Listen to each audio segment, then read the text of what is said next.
Hello, everybody, and welcome to Red Wings Daily, presented to you by FanArch. I'm your host, Kirk MckNight, author of The Voices of Hockey, Broadcasters Reflect on the Fastest Game on Earth, and coming to you from the Pacific Northwest.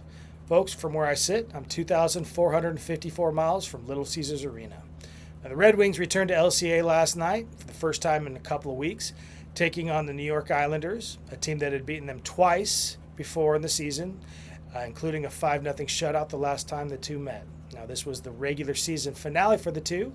No chance for any kind of rubber match or anything like that. Just the hopes that the Red Wings can at least get one win in the regular season against them, and that's, in fact, what they did last night.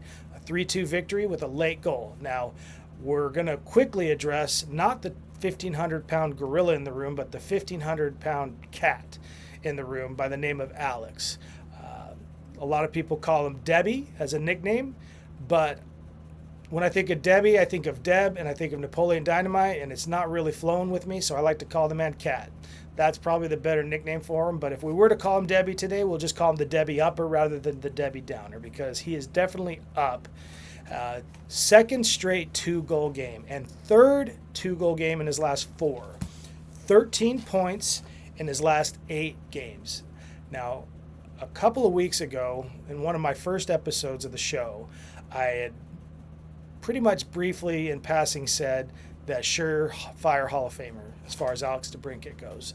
And one of the comments was, he's not surefire Hall of Famer. I would like to respond to that on this particular show.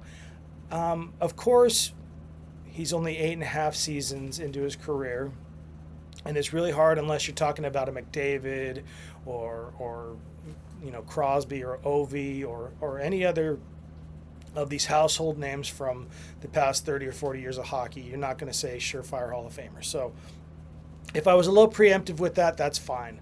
But let's look at the facts right now. This guy has 273 goals as of last night, and he's basically only 8.5 seasons into his career. He's had 2 seasons where he's had 41 goals. Last season, he had 39 goals. So you think of 3 seasons where he had basically an average of 40. He's on pace right now to top his season high. He's got his career high, actually, for that matter. He's got 20, leads the team. We're at the basically a few games from the halfway point. So keeping up at this pace, especially the fact that he went 8 games to start the season without scoring a goal. So if we were to just scrap those 8 games and you look at his chart and his win losses over the last 25 or so games, it's ridiculous. So, sure, perhaps not surefire Hall of Famer right today if everything were to end and he were to retire, but let's take a look at the pace that he's on, and you can definitely agree with me on that. And if you don't, then I don't know what to say to you. He's already basically tickling the record books as far as U.S.-born player with all the assists that he and Kane feed off of each other. When one's scoring and the other's not, the other's assisting. So obviously, DeBrincat is definitely in the mix in these conversations. He was a great player in Chicago. He had one season cup of coffee in Ottawa, but he's been here with the Red Wings the last few seasons, and obviously he's one of the leaders of the team. He leads the team in points as well, goals and points. So, sure, I'll concede that not right now surefire Hall of Famer, but come on. The guy is well on his way if he keeps it up. So, it being Wednesday is called Hump Day, and so now it's time for Over the Hump, a segment in which we talk a little bit about things that the Red Wings perhaps need to improve on. Now, what I would really look at in this particular show and this particular segment is the hump, which is the New York Islanders. Now, the Red Wings, like I had mentioned before, had lost pretty badly the first previous 2 meetings of the season. But looking at the meetings, game by game, this win in particular, they were 1 for 1 on the penalty kill, 2 for 2 on the power play. Now, something I didn't mention, the fact it was, as much as the Red Wings have been winning and basically only 1 regulation loss in their last 9 games, their penalty kill has been great, but the power play has not the last few games.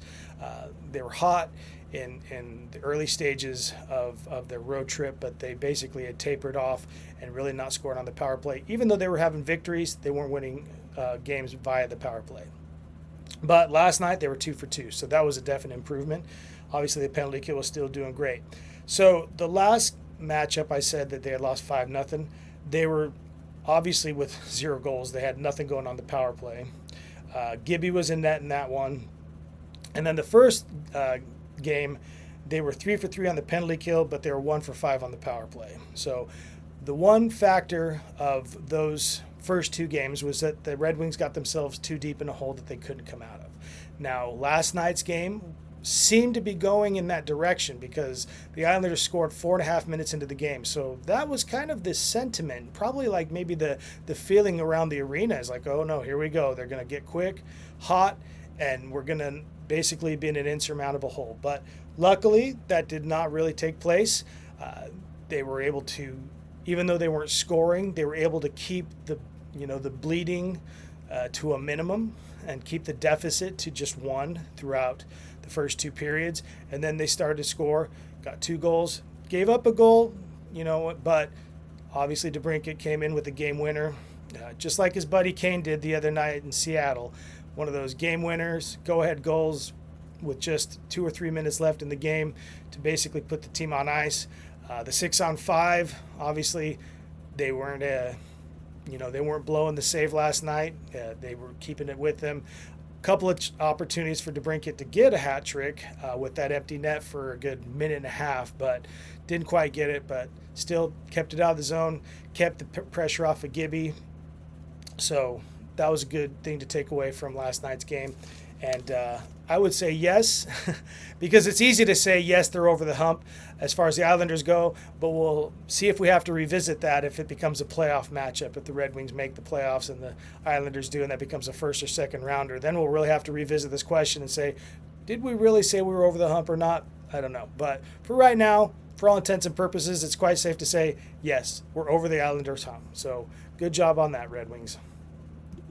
Now, a couple of shifts in personnel for the Red Wings, especially with Kaner being out. It's kind of a sad thing to see Kaner so close to the 500 goal mark and have to go take a couple of days off to rest up and improve his upper body.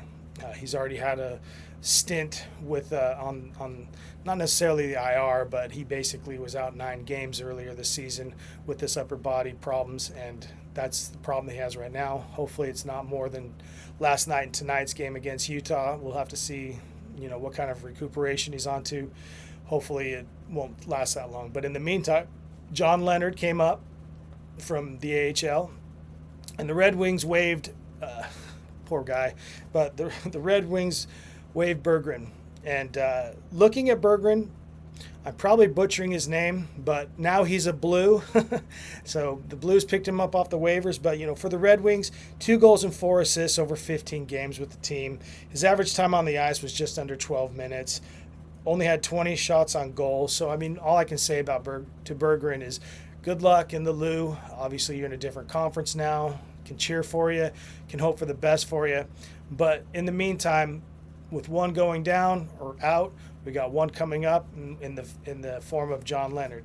A little bit about John Leonard is he's kind of been bounced around a little bit over a few years and not consistently every year playing for a team. He played for the Sharks, he played for the Preds, he played for the Yotes. When I say Yotes, that's the Coyotes, and they're now the Utah Mammoth. But here he is coming up from AHL Grand Rapids. Very strong showing so far this season down in the AHL. Led the AHL in goals with 19, had 10 assists, and had a plus 14. Something that was a very strong resume point for them to bring him up to obviously fill in the gap with Kaner being in the shop for some time and with Berggren going down and being lost to waivers. So, he's out to prove something, obviously. We'll have to see if that AHL success in Grand Rapids translates out to the NHL level. The Red Wings have a game tonight against the Mammoth. Luckily for the Red Wings, both teams are coming off of a game the night before, so they have the fatigue as well.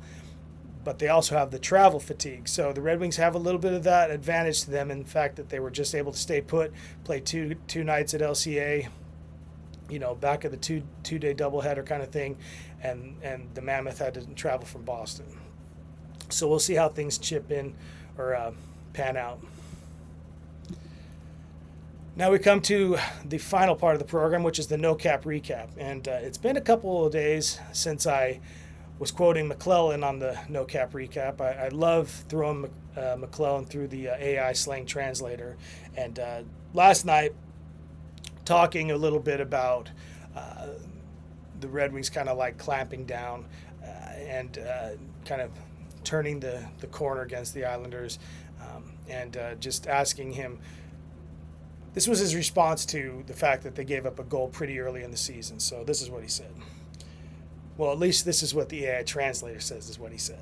Yo, we were like, if we played that period but ditched the penalty, we'd have a shot at winning, fam. We had mad scoring chances straight up staring down the goalie like 3 or 4 times tonight, I swear. We were thinking deep, keep grinding, and we'd at least bag one, hustle for all 20 minutes to get one, then see what's up. And they stuck to the plan for sure. The first 5 or 7 minutes, we were kind of slow getting in the game, but the fact that we got scored on and didn't bail is a good look for the squad. Gotta know. Gotta get mentally tougher, Now, whether or not the Red Wings will get mentally tougher and have more mad scoring chances, we'll have to see. The Utah Mammoth they're a team that I've been following a lot, considering the fact that I lived in the desert for years and saw most of these players as Coyotes, and we're going to the games in person while in the desert. I know that the Mammoth are very capable of being a team that can beat you on any given night, or a team that you can just wipe the floor with any given night. And so we'll have to see which Mammoth team shows up and which Red Wings shows up. But for now, this has been Red Wings Daily. Good luck to the Wings tonight. Hopefully they can keep the streak going a little bit, gain a couple more points, and keep padding that lead in the Atlantic Division, staying on that top rung. Again, my name's Kirk MckNight. This has been Red Wings Daily and LGRW from the PNW.